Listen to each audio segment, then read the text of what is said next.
Welcome to the Salmon Runs YouTube. Enjoy the video.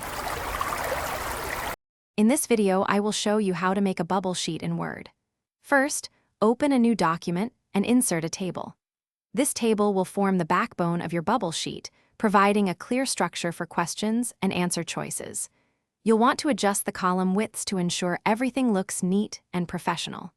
This initial setup is crucial for a well-organized and easier-to-use bubble sheet, making the next steps much smoother. Now, let's add your questions and answer options. Type each question into the first column of your table. For the answer bubbles, go to the Insert tab, select Shapes, and choose the oval or circle. Draw a small circle in the next column. Once you have one perfect bubble, copy and paste it across the row for all your answer choices. This method saves a lot of time and ensures consistency in your bubble sheet design.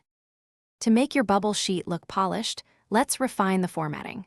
Select your table and remove the borders to give it a clean, professional appearance.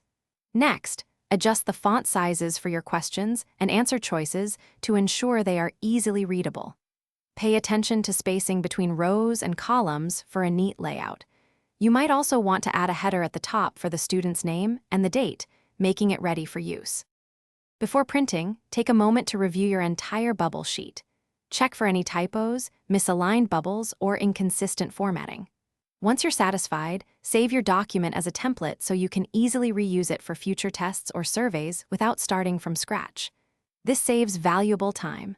Also, remember to check the description below for a link to Darn Tough Socks and other great deals.